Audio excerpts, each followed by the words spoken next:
Hello friends, welcome to another video of Hybridacademy. The 2012 Indian stamp featured Srinivasa Ramanujan. The Indian government declared 22nd December to be the National Mathematics Day.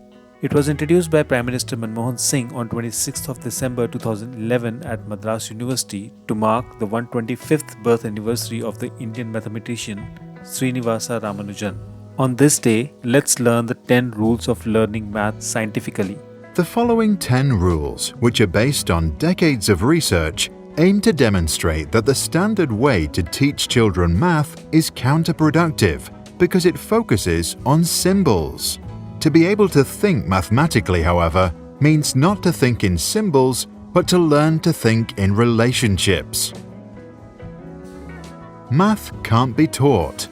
Just like we can't learn ping pong from watching videos, children can't learn math from reading textbooks or listening to a teacher. Instead, they learn math by doing math, ideally with real objects, because only when they do math, relationships are constructed right where math happens, in their heads. It happens in the head. Whatever is on paper is merely a representation of mathematical thinking that happens in the brain. Just like musical notes, what is on paper is just a representation of music that actually happens when someone plays the piano.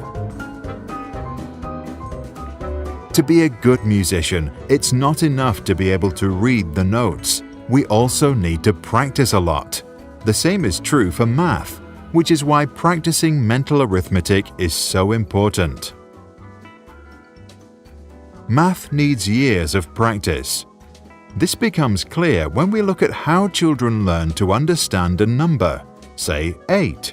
Not the symbol 8, but the idea of the quantity of 8.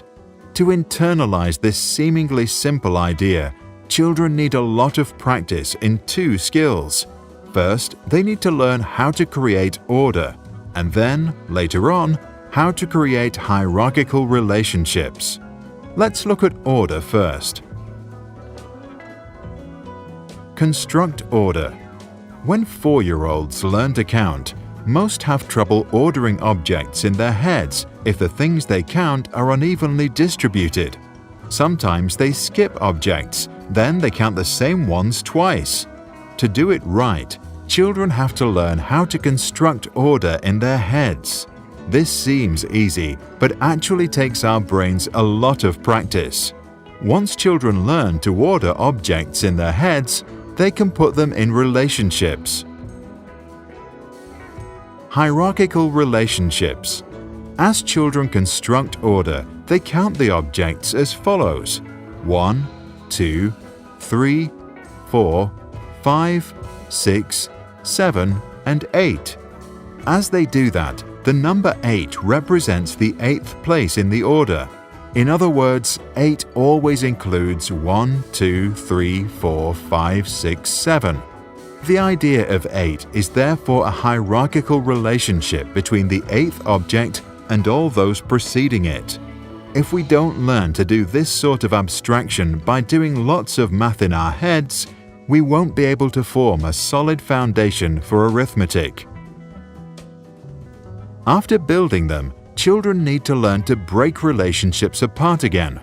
We can see how hard this is when we present a 5-year-old an image of 6 dogs and 2 cats, and then ask, are there more dogs or more animals?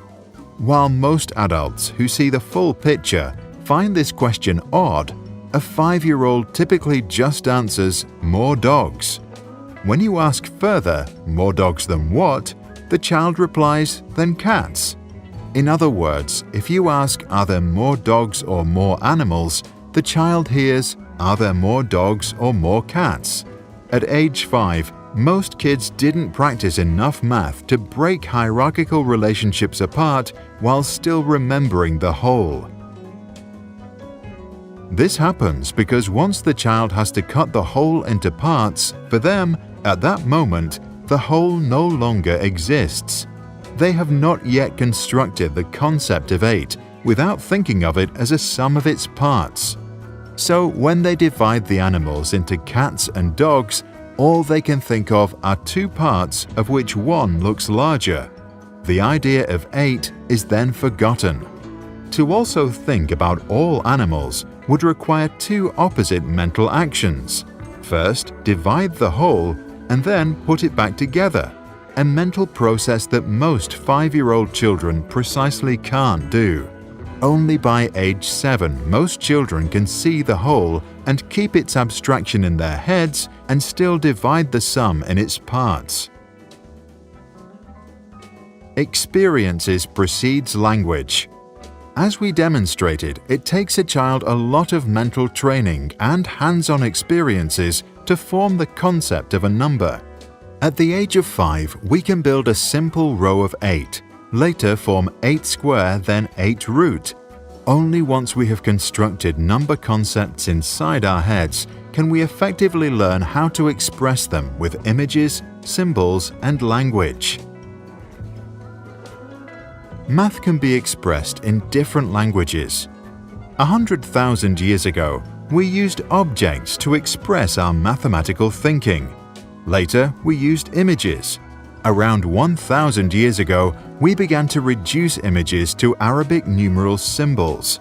In future, we might replace symbols with bits or express math in graphic simulations or games. In other words, while math thinking always happens in our heads, the language that represents our thinking is evolving. Most people don't have math but language problems. We know, for example, that 11-year-old unschooled street vendors are often highly proficient in complex money transactions but incapable of doing paper and pencil arithmetic. This phenomenon, known as street mathematics, shows that when smart kids struggle in school, they often just can't express their thinking in symbols. Their brains can do math but have language problems. One way to solve this is to do it your way. Just like nobody ever learned to speak a language just by learning the rules of grammar, nobody learns math by memorizing the rules of how to arrange numbers and symbols in order to find the right answer to a problem.